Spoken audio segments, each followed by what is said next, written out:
Our next guest is a Democratic presidential candidate who also just so happens to represent our great state of California.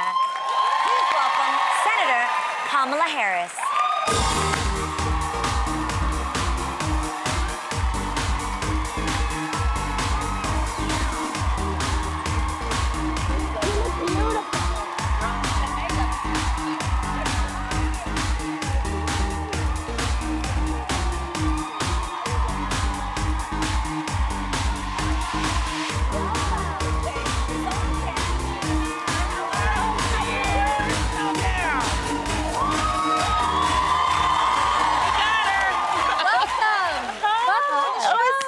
You look gorgeous. You guys. Yeah, Thank you do. you. That's very, very, well, you know, your makeup artists are fabulous. Oh, thank you. They are Emmy Thank Award-winning. So you are in the middle of a jam-packed schedule, which also includes Howard University's homecoming. Yes. You are a proud alum. I am indeed. That's awesome. Indeed. What do you like most about the event? You know, homecoming, and I used to go back forever, and it really is homecoming.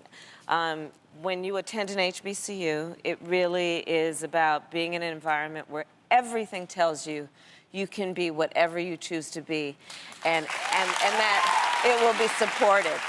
And you know, there's so much about it now for me as running for president that I realize really did set the mold for me, because you know, now in the campaign, people are saying, oh, you know, electability, it's coming up, right? Mm-hmm. Is America ready to elect a black woman to be president of the United States? Right. But, you know, this is not a new conversation for me. Every time I've run for office, that conversation has come up. Well, I don't know. Nobody like you has ever done it before. Maybe it's not your time. Maybe it's not your turn. Or, oh, I really think you could do it, but I don't know about my neighbors, right? And when you go to an HBCU, it just is ingrained in you what I know to be true, which is that we should never be burdened by what has been to know what can be, right? Yeah. It's about being able to see what can be, even if it's not been seen before. So true. And it's about an environment that encourages that kind of path, knowing that it is possible and that people believe in it, and then you can achieve it. Right. This is so true. Yeah. Yes.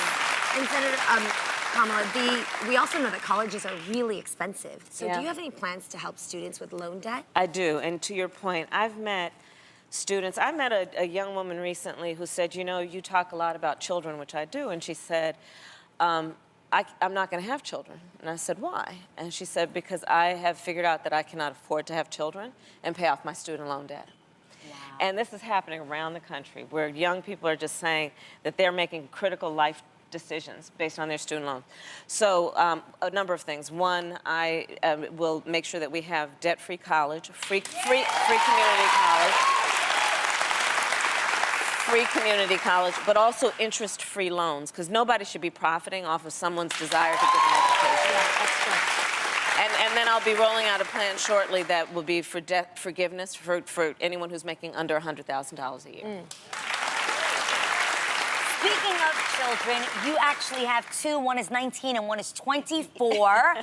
So have they given you any help while you're on this campaign trail? You know, what are they saying? They're wonderful, and part of it is Ella, our daughter, named after Ella Fitzgerald. She will say to me, you know, you need to really do more videos, and you need to, you know, social media. So social media, and so she's always encouraging that. But really, they both talk about what, you know, we really have a responsibility to deal with, which is the crisis that is our changing climate and the need to embrace science fact instead of pushing science fiction like the guy in the White House right now is doing. Because truly, if we do not act in the next 12 years, it will be to our collective detriment. And so a large part of my focus is on what we need to do to save this God-given planet, and that's about